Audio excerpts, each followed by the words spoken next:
Hello, everyone, and welcome to Press Coverage, part of the Going for Two Live network. I'm your host, Kyle Senra, and joining me for this episode is John Hogue, the Superflex dude from the Yo, SuperFlex Super Show. How you doing, John? Superflex, dude. I'm doing great, man.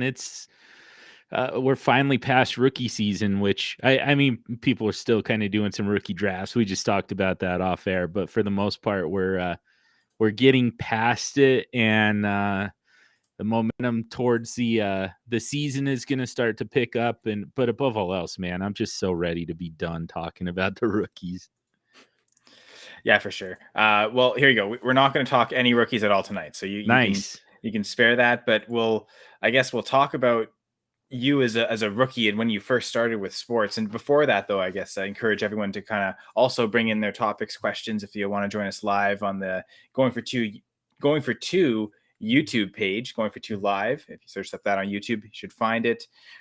You've got so many great shows in the Going for Two live feed, by the way. You've got every Monday, either myself on press coverage or Jay and Gladys. Jay's in the chat right now, and they have the 2-point conversion. So next Monday, tune in for that, definitely. And all throughout the week, so many great shows. I know tomorrow, double dip on Speak on It and the Fantasy Cheat Sheet. So definitely a great time happening on Going for Two Live. So yeah, check out us on YouTube, Twitch, Facebook, and come in and interact and comment, kind of like again Jay's doing here. So appreciate Jay, appreciate John for being here, and if you're on YouTube, again, subscribe, like, and we'll get started. So John started with sports. When were your first sports memories and first sports experiences?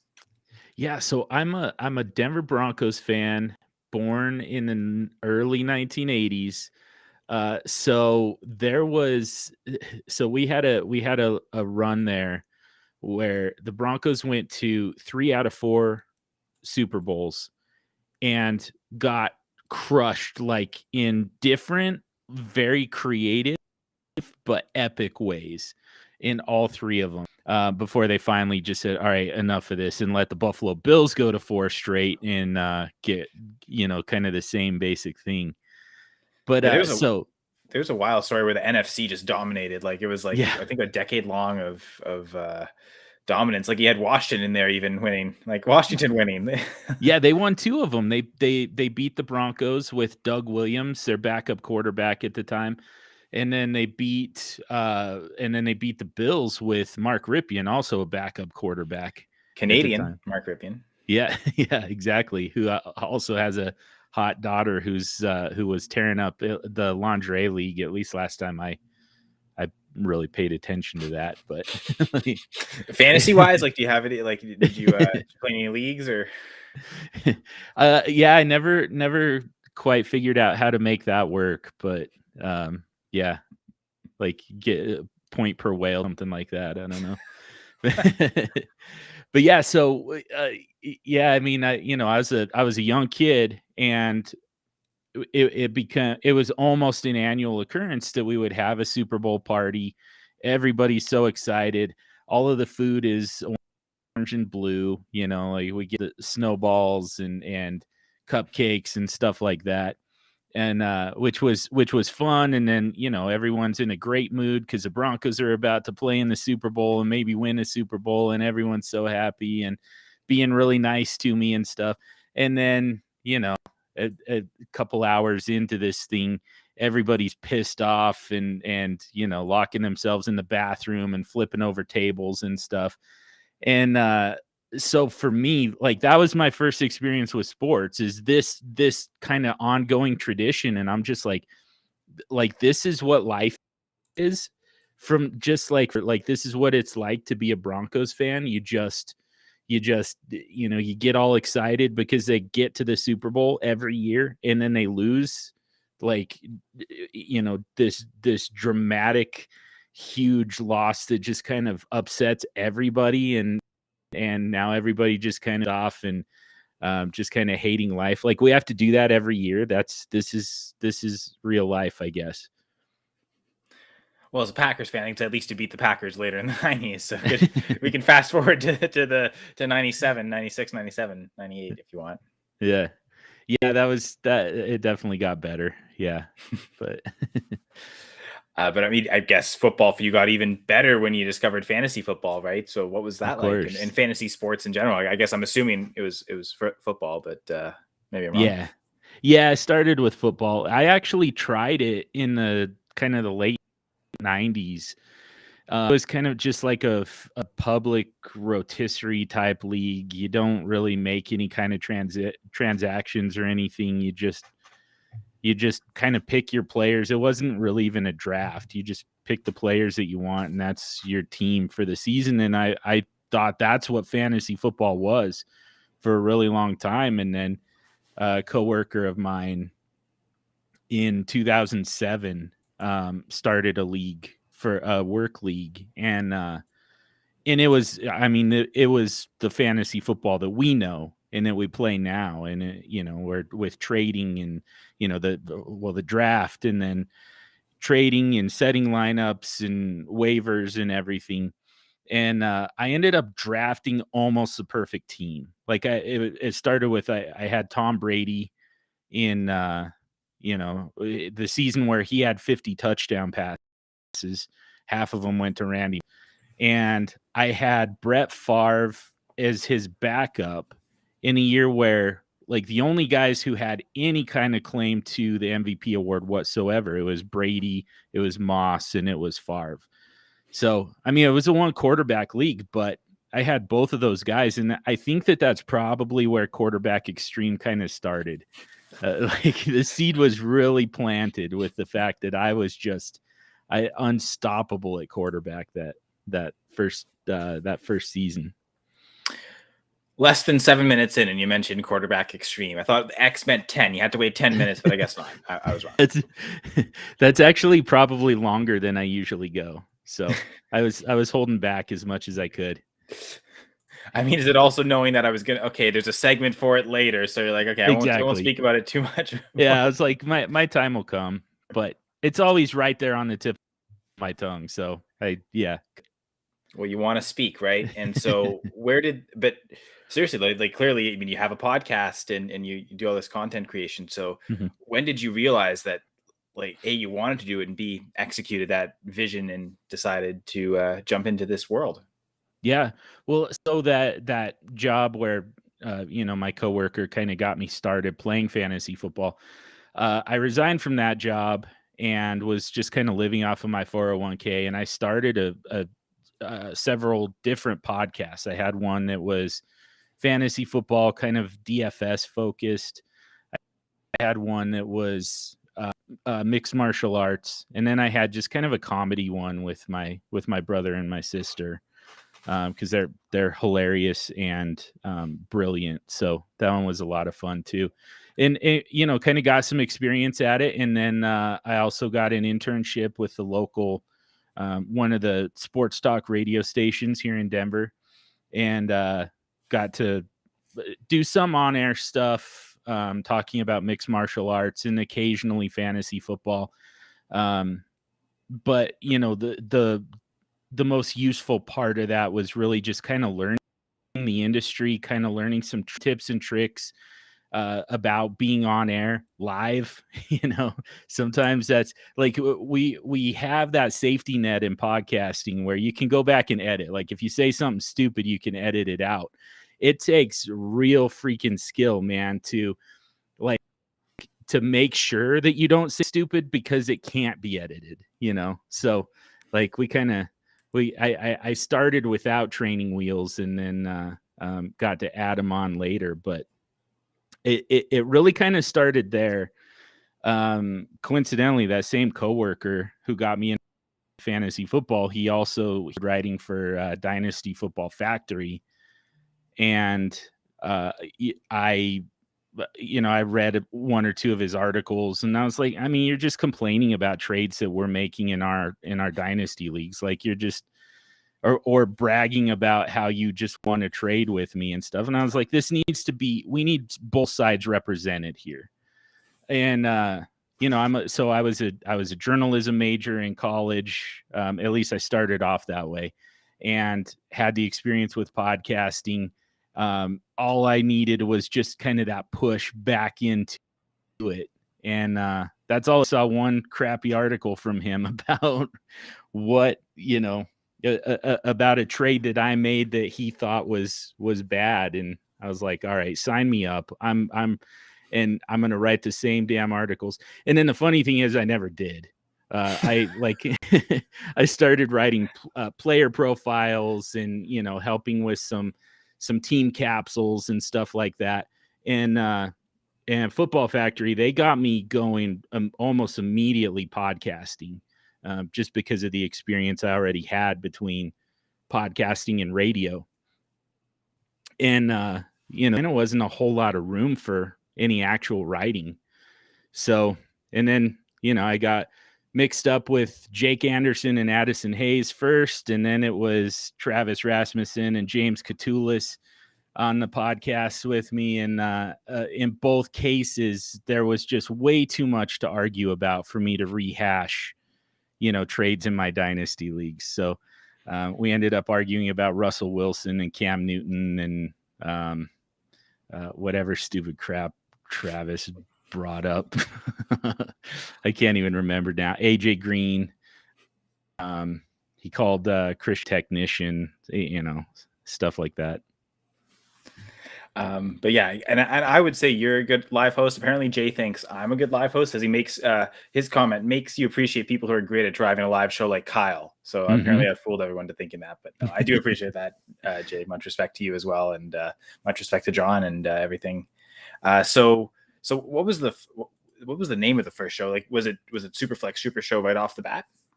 It was Super Flexible fantasy football at Dynasty Factory. We named it Super Flexible. Jake Anderson named it.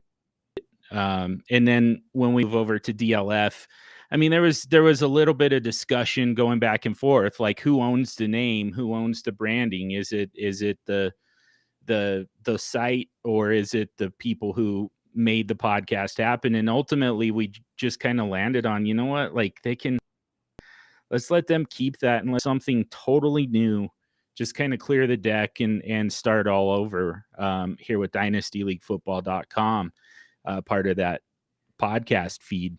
And that's where we came up with SuperFlexSuperShow, and rest is history, I suppose. So what were your biggest influences throughout this entire process? I mean, obviously your time at the radio station would have been a huge influence on you. So I don't know if there was anyone there in particular, but like you could pick from there, pick from elsewhere in the world. Like, that's the great thing with the internet. We can literally have access to influences from all over the world, but feel free. For sure. And there's a lot of them. I mean, it goes back to Rick Riley reading he had the last page in Sports Illustrated for a long time. And his column was, it really kind of opened my eyes to a method of delivery, which can be very conversational, written, even if it's meant to be kind of, a structured audio medium like this. You still just talk the way you talk, you're not trying to make it sound overly, overly scholastic or anything like that. You're just kind of, this is how I talk. This is how I write. This is how I podcast. Started with him, my man, Andy Lindahl, here in Denver, one of my best friends. And he's also the guy who gave me the shot on the radio and taught me a ton. And then from there, once just kind of focusing on fantasy football, Paul Charchian is my all-time favorite. He's just the master at everything he does. The analysis, the radio presence, all of it is just he's just got it absolutely dialed in. And Sigmund Bloom is, his analysis style is just so meaningful for me, because we're very similar analysts, very narrative driven. You're not always gonna find the answer just from numbers from a spreadsheet. Grinding tape can be effective, but there's usually more to the story than what one person does when he's wearing spandex, basically. All right. Yeah. I mean, narrative. I mean, by this point, narrative streets turn into narrative city. There's a Yeah. narrative city, a Superflex city. This is all in one, I would say province. In the States, you would say state, of course, but Right.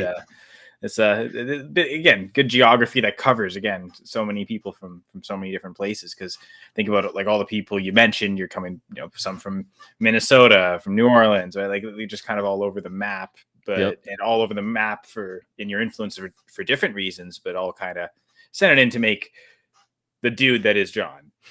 Exactly. Yeah. And that, to me, that's what this whole thing is all about, is shared wisdom. And it kind of doesn't matter where there's some stuff. I'm not a huge fan of analytics. I think that it gets misused way too much. That said, though, I learn something new every time I talk to Peter Howard, every time I talk to Jordan McNamara. They're Addison Hayes. There are other guys who, very analytics driven, and have found different ways to use that in a meaningful way. And I just feel like it would be foolish of me to just ignore that because they're numbers guys, even though I don't always agree with the method when it comes to analytics. Ultimately, the fact that there's something that they can teach me, I'm going to take it and I'm going to use it. And it's funny, the argument, film versus analytics, but then you're throwing in narrative as well. And there's so many different avenues and so many different ways to approach fantasy football. So there are avenues for a lot of people to come in and start out and start creating content. So what's Yeah. one piece of advice that you would give to someone who is looking for that journey right now and searching for answers to get started? I think it kind of depends on what you want to do. Because they're here's the thing. It's a path that's already been blazed that you can follow, right? You can get on Twitter and, just join a bunch of share groups and just be active on Twitter, replying to people, asking questions, um, you know, put up a visual of like some rankings and have everybody comment on it. And, you'll get somewhere eventually. That and then you start a podcast, and then you start a Patreon, and then you create some merch, all of that stuff. It's been done. There's also a path that you can follow that is just completely your own. Like nobody has touched it yet.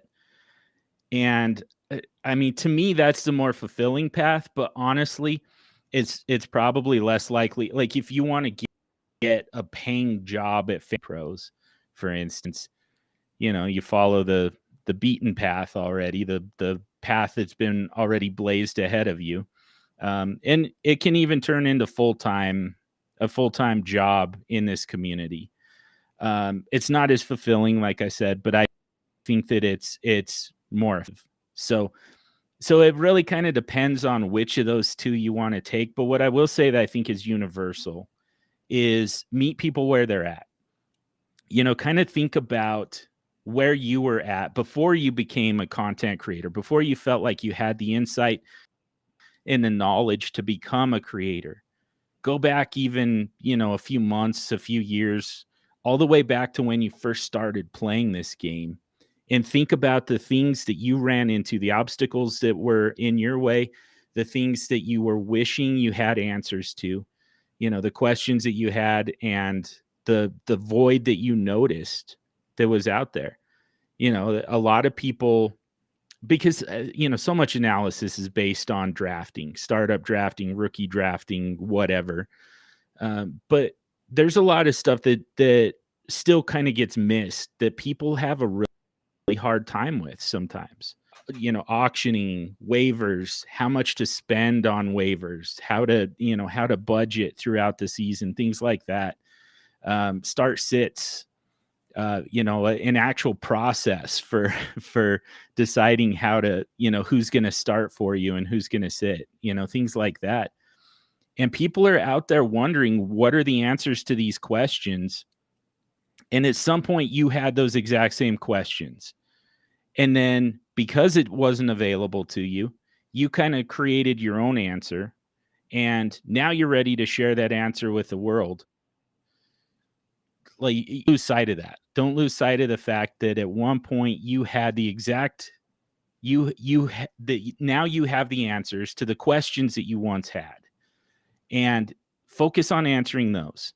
We don't need any more metrics. We've got plenty. We're good. We're good on the spreadsheets at this point. We're good on the projection models and stuff like that. We've got plenty of those. We need more people who are willing to just come in and say, I know what you're going through right now. I know what questions you have. Here are the answers. Wow, that's a really good answer, John. Thank you.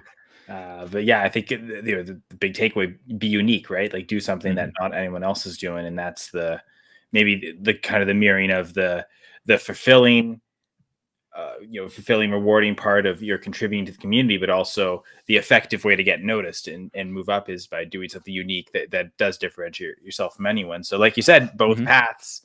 That's good advice. So, way to cover it. Yeah.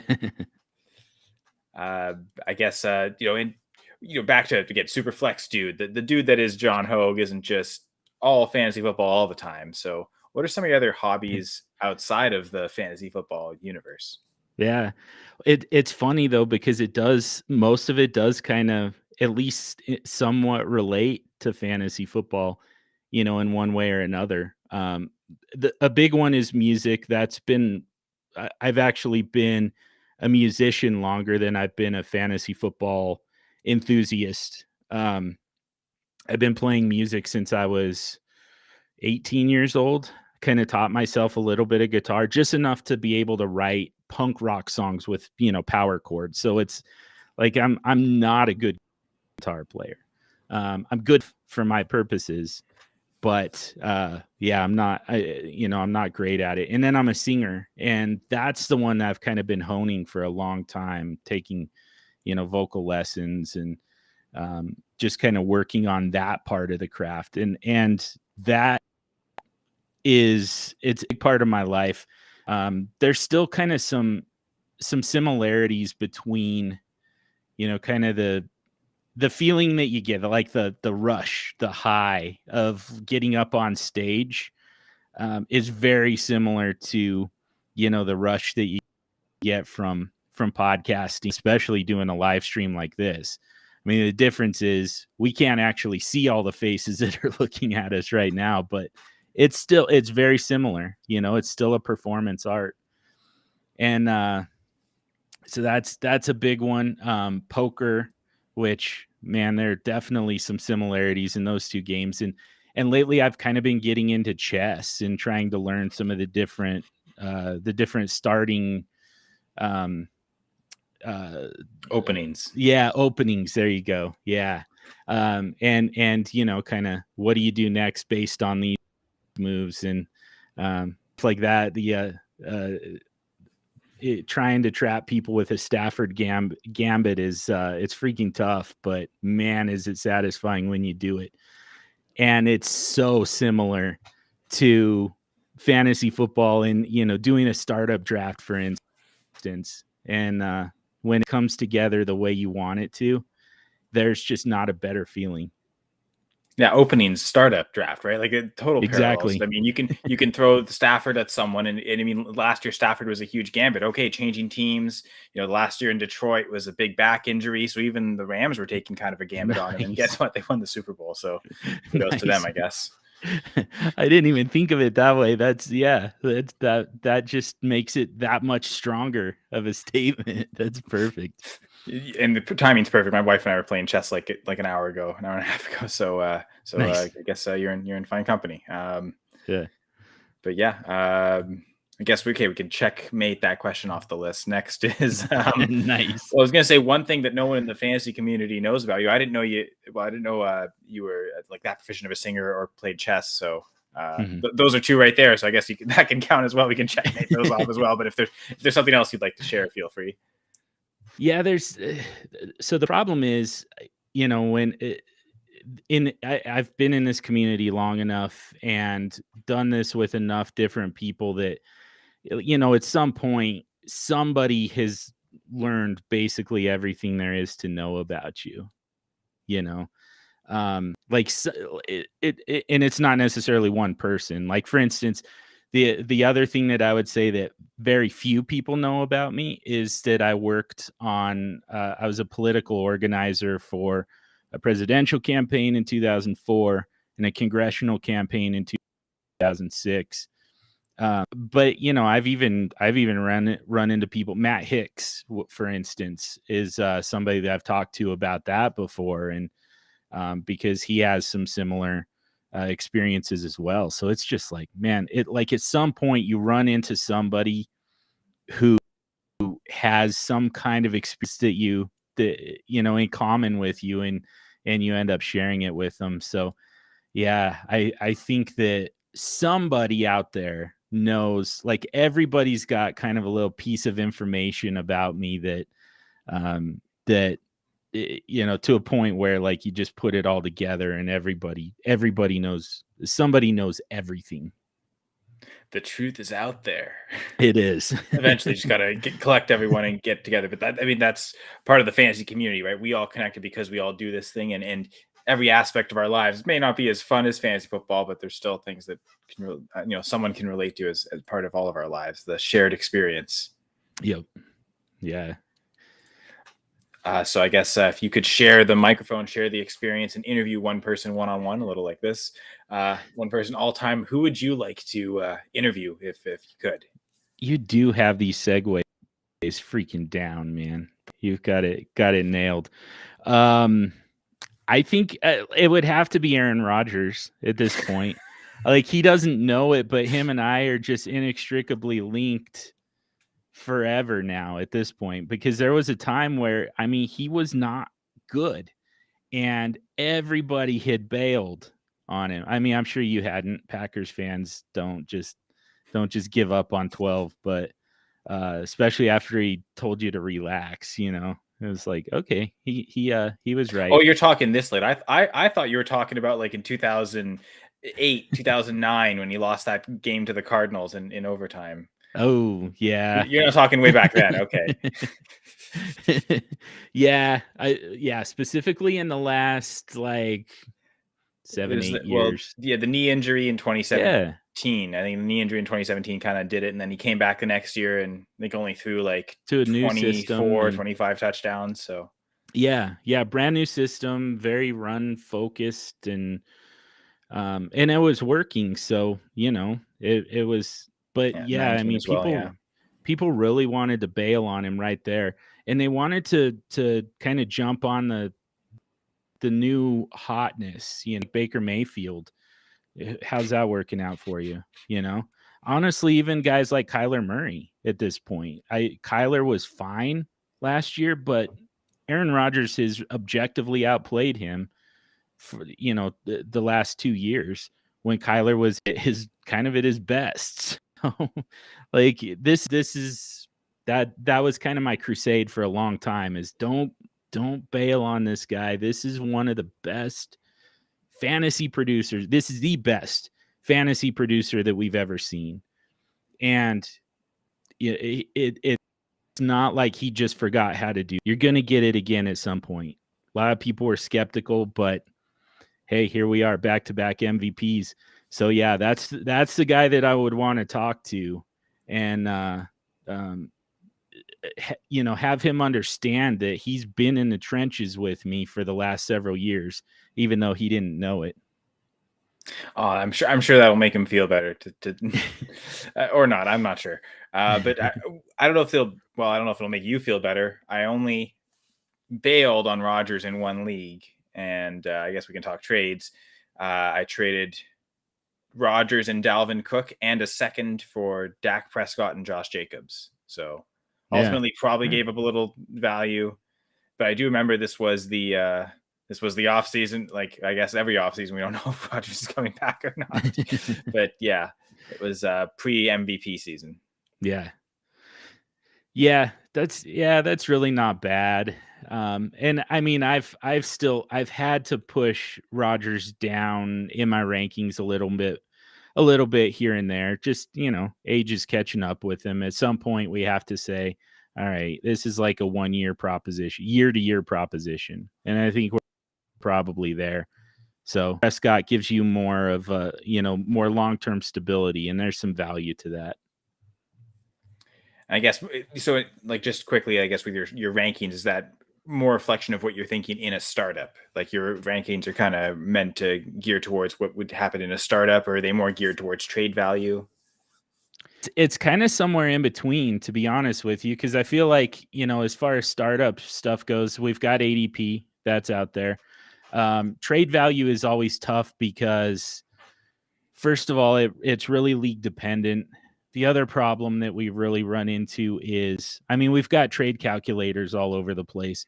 Most of them are based off of ADP. So it's like, I mean, you'll get a little bit of rankings in there. And then at DLF, we've got the trade analyzer, which I honestly think is probably the best system. It's available. It's still very flawed though, but it actually considers, trades that are actually being made right now. But it's just, like, we know that value is different outside of the startup draft. There's just a different mindset altogether when it comes to, the quarterback position is the best example of this, but there's such a different mindset when you're, in the first round of your startup and all the quarterbacks are still available to you, at least in theory. And then, after the startup, the quarterbacks are on rosters and there's no longer any of them that could be as exclusively available to you. The value just changes. It has to, and so it's just such a flawed system. I haven't been able to the better system for it. All I can do is just kind of try and navigate it as best I can with my rankings and say, this is how I think these guys are going to perform over the course of the next couple of years. This is kind of the most likely scenario is how these guys are going to score. And, I somewhat weight the the differences between the positions, but for the most part, I just say, this is the guy who gives you the greatest advantage, the guys who are above him. That's essentially how I do the rankings. Guess that's a hand clap for well done on a rankings speech. that was very beautiful, John. Memo, that's one of my dudes right there. So he's always here to show support. So means a lot. Superflex Friday guy, or? That's right. Yep. Oh, Sometimes. okay. Yeah. Yeah. I guess well, we can. There was one last question before we get to the strategy. You can tell John's itching for it. So quickly, is one revelation that you've gotten that you wish you had earlier in life? Yeah, I think it's kind of a two-pronged one. First of all, that fear is almost always an illusion, and failure is never permanent. The whole saying, "What doesn't kill you makes you stronger." It's really hard to actually live your life that way. But I had such a bad relationship with the idea of failure. I was always so afraid to fail. And it becomes a self-fulfilling prophecy when you're so worried that you're going to fail. So I started a business, but had this crippling fear of failure, and all these ideas in my head of, what that's going to look like. And like the business failed. It wasn't it wasn't because of any of the fears that I had. It was really just because it just didn't make a whole lot of sense to me anymore, for me to keep doing it. There were better things for me to do, better ways for me to spend my time, and better ways for me to make my money. And so, it's like, yeah, it failed, but that failure didn't define me the way I always thought it would. And I've kind of taken that same approach into definitely fantasy football content creation, and not being afraid to take some risks, not being afraid to make some big moves. And I actually really do that in my dynasty leagues, in my Superflex leagues as well. That's kind of where quarterback extreme came from. It's this is probably going to get ridiculed, but you know what? Like unless somebody actually assassinates me for this, there's nothing that actually warrants any kind of fear of failure on my part. So fear is an illusion, and Exactly. failure isn't permanent. And you can almost flip them, right? Failure is an illusion, and fear isn't permanent. That too. That too. Yeah. Yeah. Especially, yeah. If you're able to kind of put it into context and say, really kind of focus in on that fear and say, like, what is it that I'm actually afraid of? And what would actually make that happen? What would that actually look like for that to happen? And so much you when you stop and think about it in those terms, you say, that's very unlikely to actually happen. And then, yeah, the fear ends up being very impermanent when you're able to really kind of focus on it and and just kind of disqualify it. Yeah. Guillermo saying the great thing about failure is that you don't actually lose; you learn to grow stronger. So failure Yep, doesn't mean loss either. exactly. Maybe Yeah. it's just the term failure, right? We see just such a negative term, but it's it's a subjective term to this specific task, this specific goal. This within itself, it's not just because you fail at this one thing doesn't mean it leaks out to anything else and Yeah. makes you a lesser person because of it. Yeah, If we want to exactly. kind of flip the term that way. Yeah. But speaking of terms and letters and stuff, we've got a few strategies to talk about fantasy football. So you've got Nice. 0RB, QBX, a lot of stuff with different letters. So if you want to start with QBX, go right ahead. Yeah, I mean, t so, should I just outline what it is for those who Yeah, aren't familiar? yeah, I'm Okay. sure. I'm sure Yeah. you've kind of spoken about it enough times. You've like refined the process to where you can efficiently kind of get it out quickly. Hopefully. Yeah. Yeah, I think so. We'll see. I can always do, I'm always trying to get better at that part of it. But yeah, essentially what we're talking about is in a Superflex Dynasty League, drafting quarterbacks early and often. You want to end up with 5 of them. And the thing about it is, most of the time in most startups, especially the closer to the season you get, though, the starting NFL quarterbacks are going to be off the board by like the 10th round, roughly. And you want to, so you need to get those 5 within 10 rounds. So it's not that we want to just start off with 5 straight quarterbacks, rounds 1 through 5. That's not what we're talking about. We just want to end up with 5 of them and still have some picks to kind of mix in some running backs, wide receivers, tight ends. And then from there, you get, first of all, you can stream quarterbacks within your roster. In season, you can, pick the quarterbacks with the best matchup, start those 2. You've got 5 of them to choose from. So you're usually going to find at least 2 plus matchups. You keep a quarterback at both the quarterback and super flex positions at all times. And, even during bye weeks and injuries. And above all else, this is people's favorite part, is being able to take advantage of the value that you have. If you take, you're at 103 and you take Lamar Jackson or Justin Herbert, and you have the ability from there to kind of trade that quarterback plus, like your running back 2, for instance. You get back another quarterback who's still going to be just as usual. He's as usable. He's going to fit right into that rotation for you. But then you're also going to get a massive upgrade at running back, because people haven't figured out that quarterbacks really do score pretty similarly, especially if you have enough of them that you're not accepting just, down bad matchups. And I guess just back to the startup itself and the strategy in the startup, how often are you trading up with QBX, or is it because you know you're taking quarterbacks so often that you don't feel the need to trade up for them? So Yeah. what's kind of your general approach in the startup trading wise? Yeah, I mean, I've got a good deal, to in order to trade up. Like, I kinda have in my mind, the players that I'm gonna be at least the kind of the tier of players I'm gonna be looking at with each pick.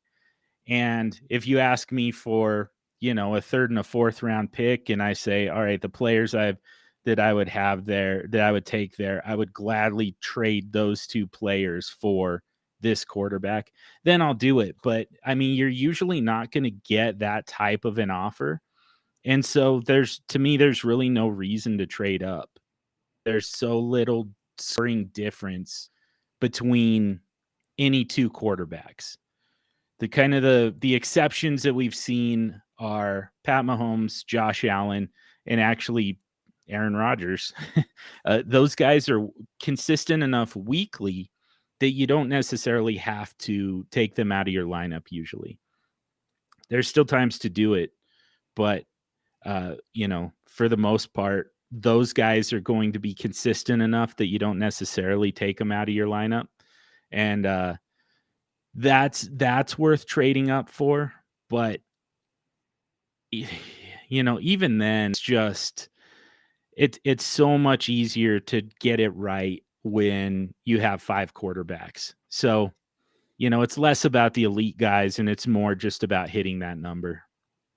And sounds like because quarterback is the most valuable position, you're not trading up for any other position.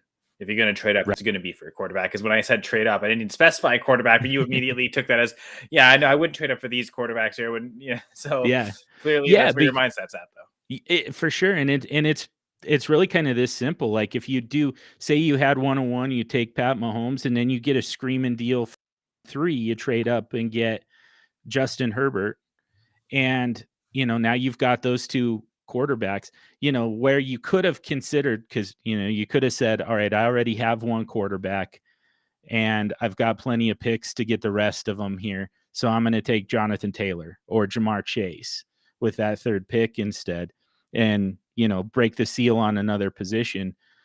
But once the draft is over, if you have Justin Herbert, you're going to be able to trade him for Jamar Chase plus something, Jonathan Taylor plus something. So, yeah, there's kind of no reason to get quarterbacks until, at least the top couple of tiers are gone.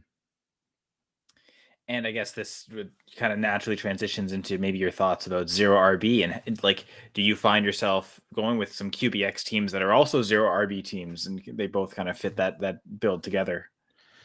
Not quite. I think zero RB is it's like it's kind of on the right track, but just comes up a little bit short to me. So quarterback extreme is part of like a bigger strategy that I call the Superflex flywheel, where all the different positions kind of work together. They kind of input, whatever you want to call it, whether it's value or scoring, just kind of the energy, the fantasy football energy that we get. It just kind of puts it all into this mechanism and just kind of stores it and distributes it wherever you need it. So, if you've got the 5 quarterbacks, what you're getting from them is that ability to stream within your roster so that every single week you're going to get, you're going to get top 12 scoring from both quarterbacks, which is going to give you a scoring advantage that's equal to, basically like you could have benched one of your wide receivers, one of your starting wide receivers, and you still would have been fine because those 2 quarterbacks combined for enough points to beat your opponent's quarterback, super flex position, and one of their wide receivers. So that's what quarter puts into it. Running back is kind of the same thing. It's heavy scoring and very predictable scoring usually. We usually know which running backs are going to get the big workload on a weekly basis. The thing that where it has to draw some power away from the flywheel is the fact that running back is such a volatile position, and we lose them from time to time. They get hurt a lot. They get benched. There's kind of they end up in a committee that kind of affects their floor, and then obviously caps their ceiling as well. And so you really kind of have to have a lot of them. This is the part of the zero running back gets right, is the idea that you're loading up on running back just to make sure that you've got a lot of them, so that you can kind of so that you're going to have somebody who's usable in a given week. The problem with it is you still need studs. You still, and especially right now when we've got kind of a shortage of stud running backs, they can create such an advantage. Now you need them to stay healthy for some amount of time, but we see it every year that one of these guys ends up being just an unfair advantage in fantasy football for one season. It's not foundational for dynasty, but that if you have that one guy, whether it's Jonathan Taylor in 2021 or Christian McCaffrey in 2019 and 2018, if you had that one player, it was very difficult to beat you fantasy football playoffs, almost regardless of who you're starting, beyond that player. So we know that we need that. We know that we find those guys early in the startup. That it's not going to be a zero running back target. It's not going to be Ramondre Stevenson or not Naheem Hines. It's not going to be J.D. McKissick. Those guys are never going to be that unfair advantage. You want to take swings and try and find the guy who's going to be the unfair advantage. I think it's going to be Saquon Barkley in 2022, so I end up with him on a lot of rosters. But either way, you've got to take shots at guys like that. DeAndre Swift, Breece Hall. Like, these are all guys who could absolutely be league-winning running backs, but you're going to have to take them early in the draft. So zero running back just kind of ignores the fact that one player who ends up being on 60% of fantasy football championships is going to be drafted in the first, 3 or 4 rounds. All right. And so we've gotten through a few, more than 3 or 4 questions here. We've gone through quite a bit, but I guess one thing that's obvious with John, again, John Hogue, Superflex dude, Superflex Super Show. Normally we ask, what's your favorite league format? But I realize that, and I'll take that question now and make room for the QBX question. It's clearly Superflex, clearly Dynasty, but right. You still ask the question of favorite scoring settings. So under that framework of a Dynasty Superflex league, what are settings that you absolutely would want to have or must have in the league? So I think that minimize the quarterback scoring. There's no reason to have a super flex spot and give them 6 points per passing touchdowns. You're just overinflating quarterback way more than you need to. I like having a tight end premium kind of as heavy as possible. Basically, what we want is as many different positions and as many different assets to have value as possible. It makes it so much easier to move around within, different positions. So, if the more tight ends that we have who are fantasy viable and the more value we can give them, the better that, the overall strength of the league's economy is going to be. Like I've even heard about, I've heard of leagues that even trade like the name and stuff like that, like or the logo or whatever, like all of that stuff, make it tradable, make it part of your economy, make it part of your market, and give it some kind of value too.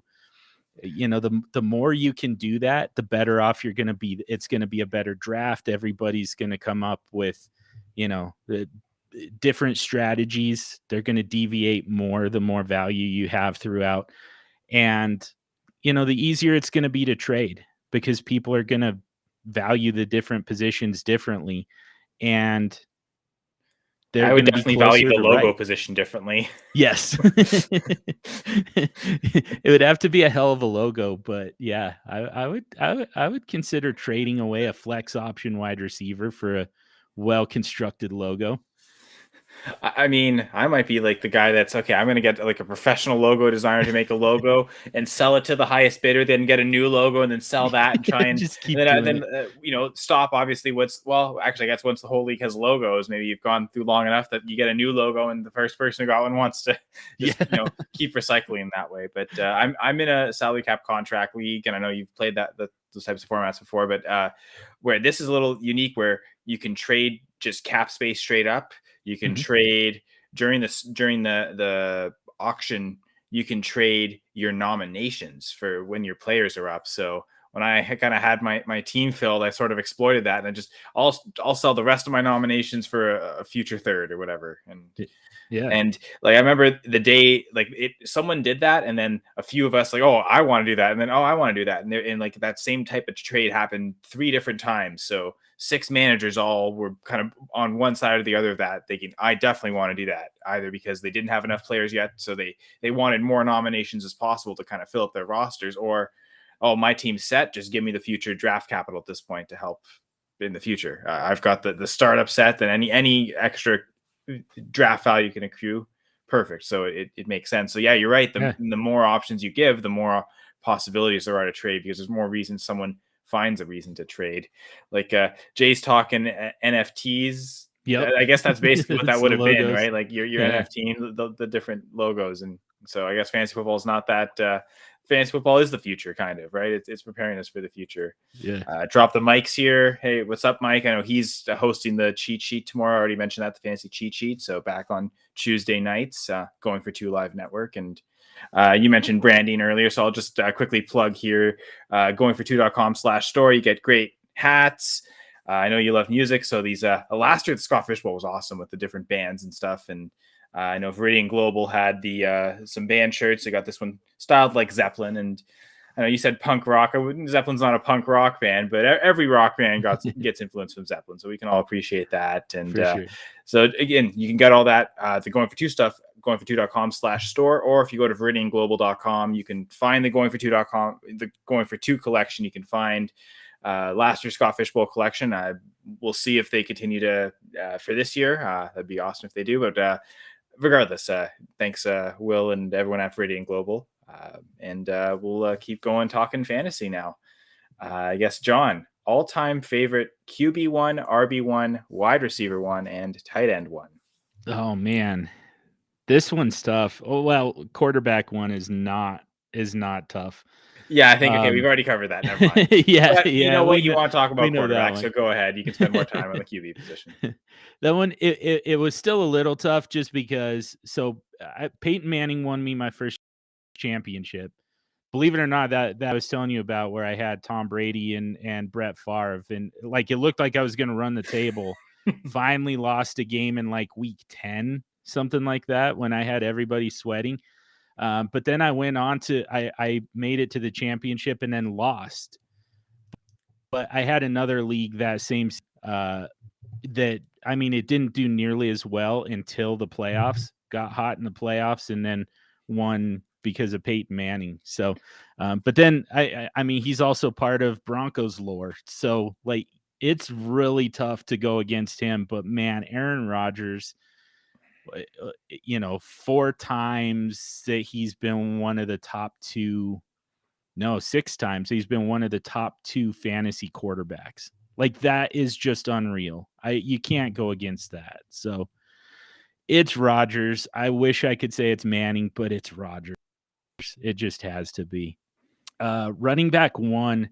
So Priest Holmes was kind of before my time. So the best, most consistent running back 1 I've seen since I've been playing fantasy football is LaDainian Tomlinson. We'll go for him. Like, he kind of, he and Foster actually are 2 guys who they both kind of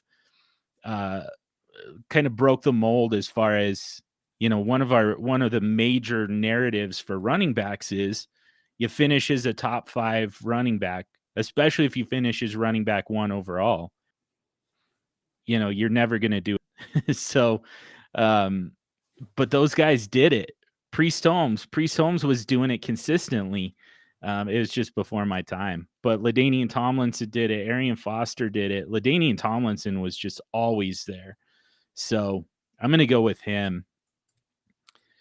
Wide receiver one, I think, man, like it's not my favorite, but I'm just going to go again off of consistency. And it was Antonio Brown for a 3-year stretch, was the best in the history of football. So got to go with him. And then tight end one, I just haven't seen anybody nearly as consistent as Travis Kelce. I'm sure that, Tony Gonzalez probably was at different points throughout his career, but it feels like Travis Kelce has just been at the top of the tight end position for like 7 years now. And I mean, I'll agree with you on a lot of those players, especially like Brown. It's funny you're talking about Peyton Manning was the first guy to win you a championship. I remember my first fantasy championship, Antonio Brown. It was at the start of that stretch of 3 years in a row as the wide receiver one. So wasn't the wide receiver one in the draft. I'm pretty sure I got him in the third round, and like that. Those are the type of moves that are literally league winners when you get that type of production from someone that you've got two guys ahead of them that are still producing as first and second round guys, assuming they're healthy. Yeah. Big shout out. Eddie Lacy was one of those. And that was a good year for Eddie Lacy. So shout out to Eddie Lacy, who gets a lot of hate on. But I'm a Packers fan, and I've won with Eddie Lacy in fantasy. So I love Eddie Lacy. So that same year, I had the year talking about, I had Antonio Brown ahead of the breakout. I had Jordy Nelson. That was a career year for him. I had Gronk. It was the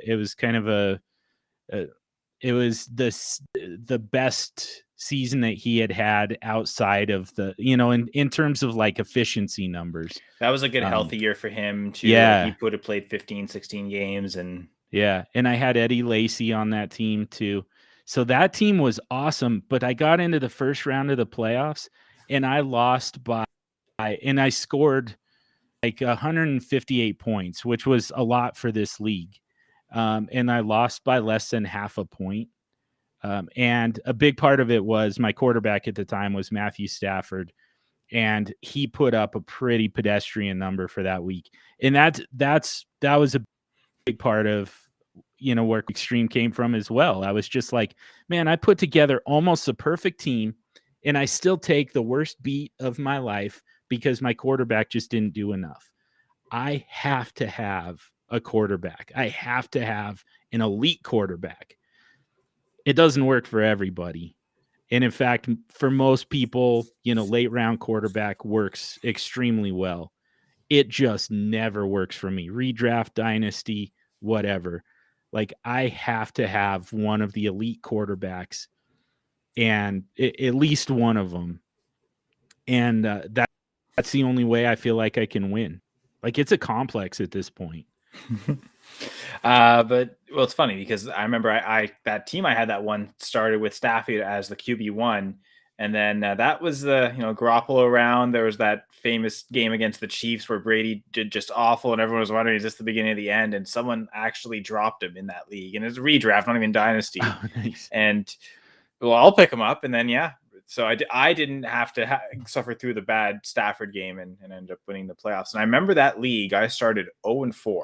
Or I think it was 1-4, and just I remember I had a few teams and like they were looking really good, and that I remember one team went 12-1, one loss in the regular season and then one loss in the championship. That looked like the team it's kind of similar to your story. That looked like the team had DeMarco Murray that year. He was going off, and it looked like that was going to be the team, right? So you never know. Like that's a good lesson there is don't give up. The 1-4 team, I was like, this team's probably not going to win, but whatever.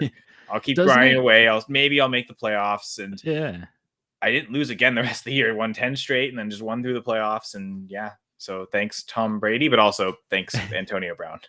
Like, doesn't it feel like, and this is Arian Foster's on that team too, actually. Funny enough, nice. Bring it full circle. Sorry. Yeah. No, you're good. Yeah. This anecdotal, I don't have any numbers to support this.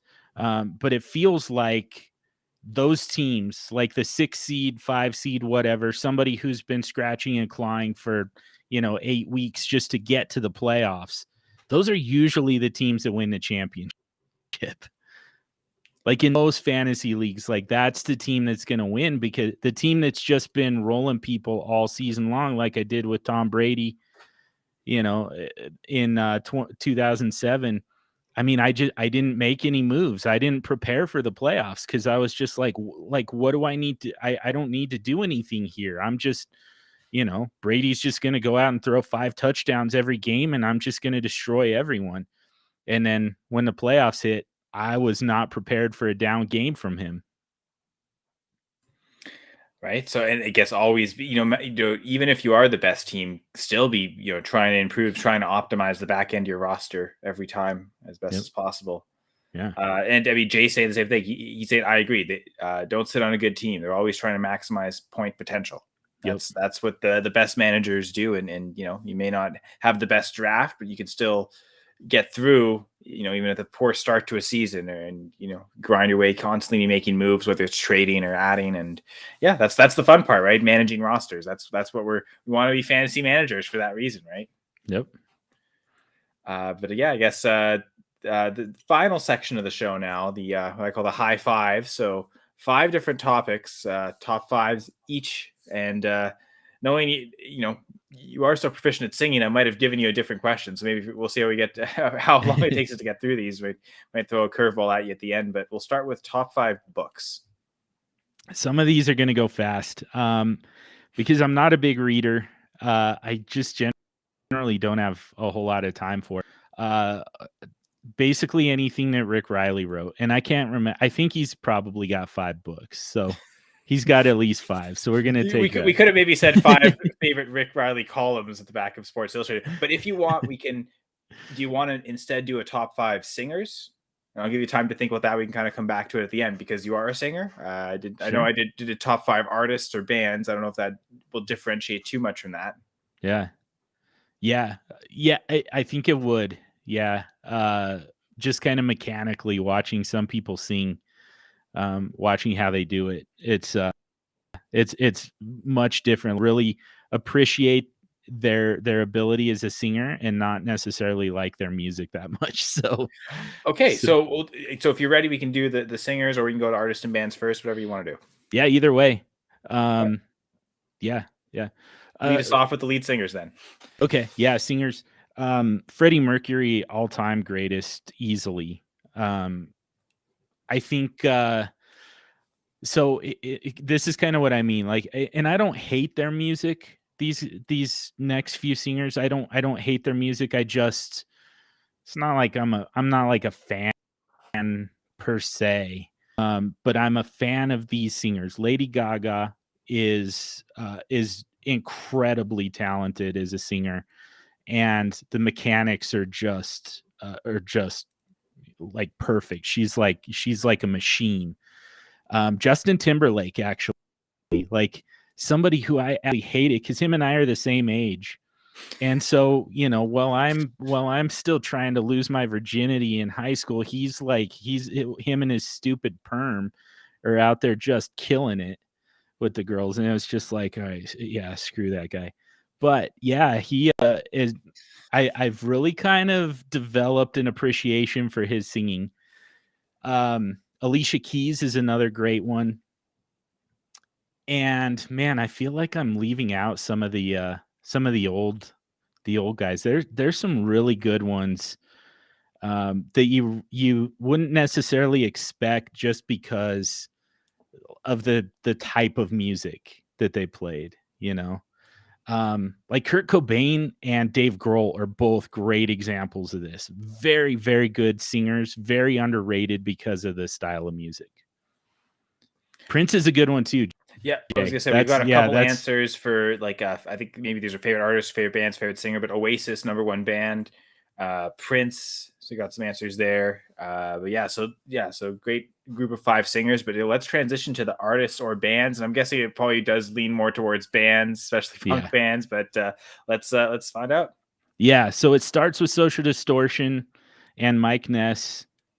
Huge tear break to the rest of these punk bands. Like that, if there was only one band on earth, like if I was stuck on a deserted island, but I had my collection of Social Distortion music, like I'm good. Just leave me out there. I'm fine. Alkaline Trio is up there. Flogging Molly. Blink 182 actually. Not so much Green Day, to be honest. They're fine, but they're way down the list.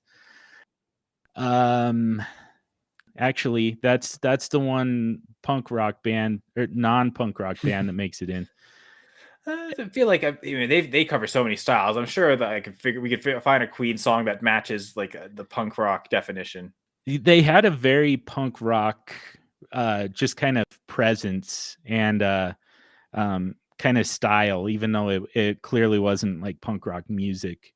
But yeah, just kind of the overall attitude of the band was very punk rock, especially when with Freddie Mercury. Well, I would almost even argue Brian May is a perfect embodiment. Like the punk rock attitude is DIY, do it yourself. He made his own guitar. Like, yeah, like what's more punk rock than that? Yeah. Any love to go all the way back punk rock to the Clash? So I somewhat just in that they kind of, they kind of,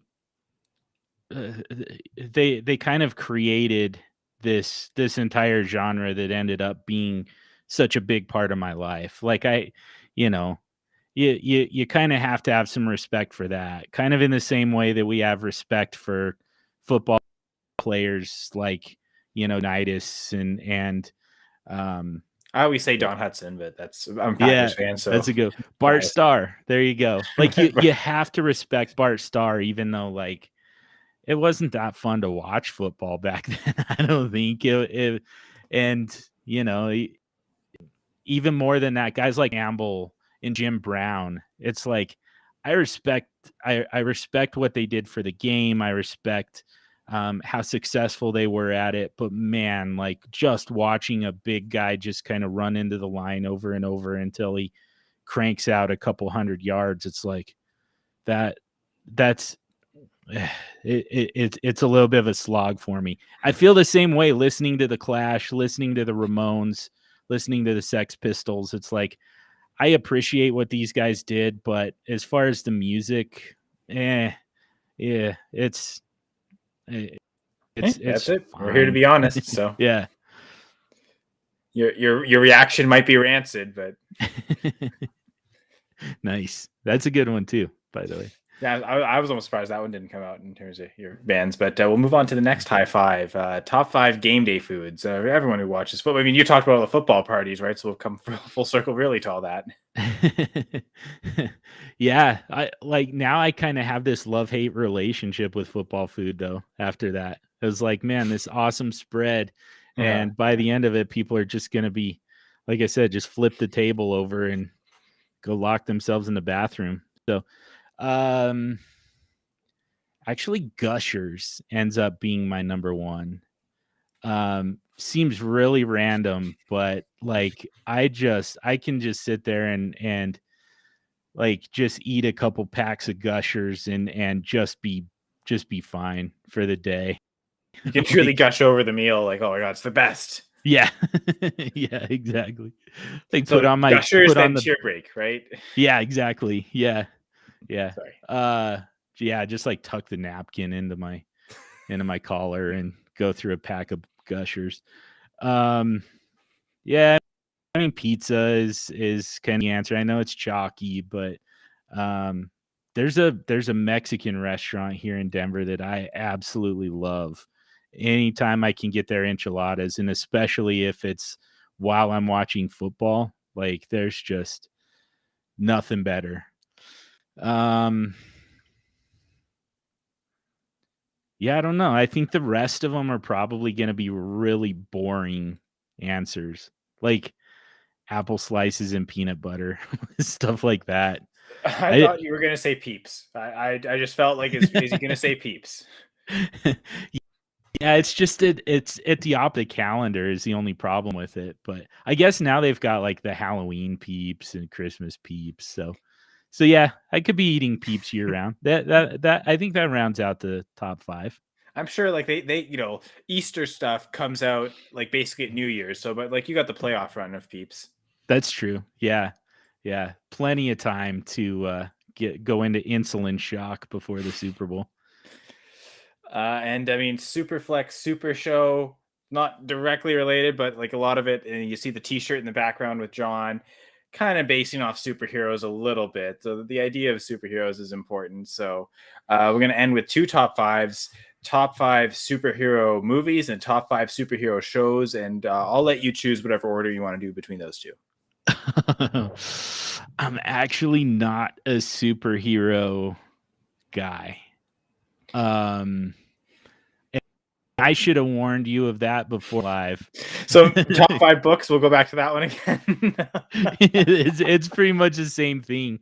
Yeah, like because if I was, I just would have said my top five comic books.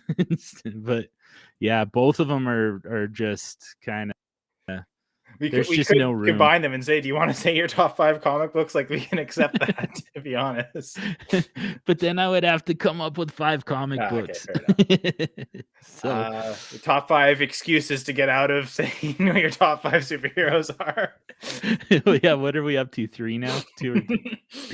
Yeah, I think. I guess. Well, I'll end with 2 final questions if you want. Sure. So, like, one is related to superheroes, so we'll start there. Actually, I guess both are.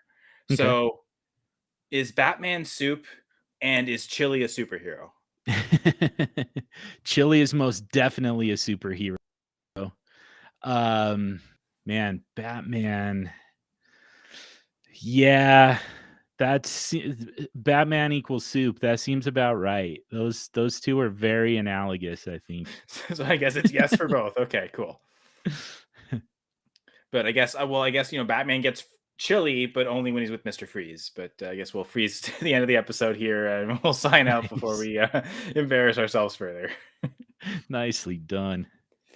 But John, really appreciate you coming on. This is a great conversation, great discussion. I always enjoy talking with you, and it's fantastic. Likewise, my friend. Yeah, we'll hopefully get to meet up in Canton at some point. Yeah, for sure. But would you like to let them know where people can find and follow? I know we've talked about the Superflex Super Show a lot, but if people want to listen to that and listen to more of your QBX and Superflex Flywheel talk, where can they find and follow all that?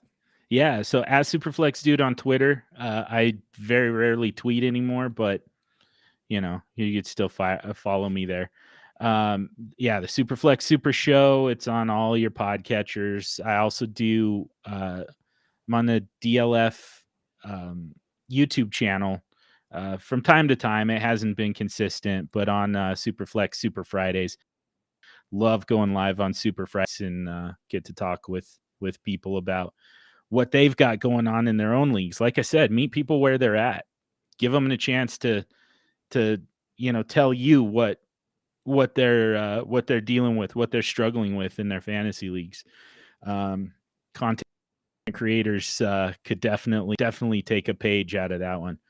And then I write for dynastyleaguefootball.com and rank for dynastyleaguefootball.com as well.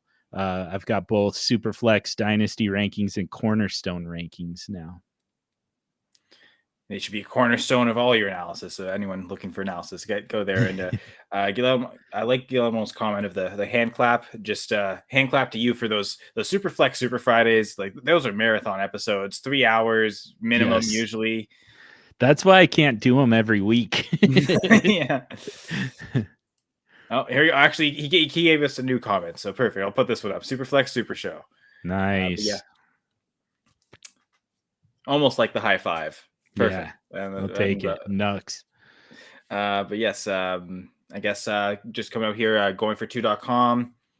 Always check it out. Your source for all sorts of great redraft, dynasty, best ball, DFS content, DFS for a ton of sports as well. So be sure to check out everything at goingfor2.com.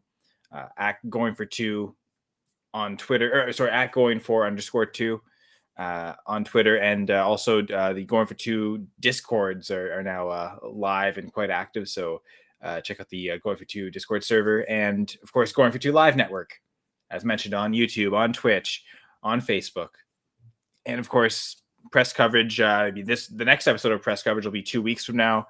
Monday, May 30th, I've got Christian Williams from the Devi Royale coming on.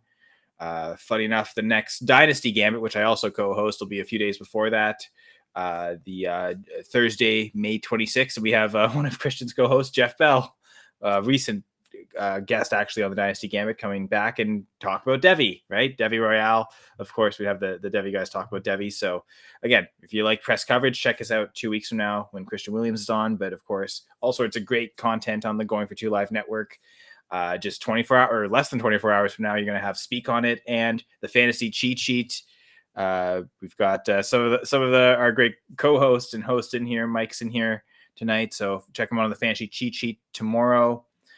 Jay and Gladys next Monday on the 2-point conversion, and of course Jeff Lambert, our founding father of Going for Two and the big boss here. Check out the Armchair Fantasy Show every Wednesday. Jeff and Ryan Searfoss host, and we had Mike. Again, they had Mike Clay on last week, so definitely bringing in the big guests. I know again Scott Fish is coming up, so anyone wanting to get into the Scott Fish Bowl, definitely check that episode out as a way to definitely get in. So appreciate all that. Appreciate everything.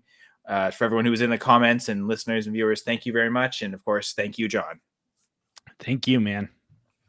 All right. And I'm Kyle Senra at Senra Says, and this was Press Coverage.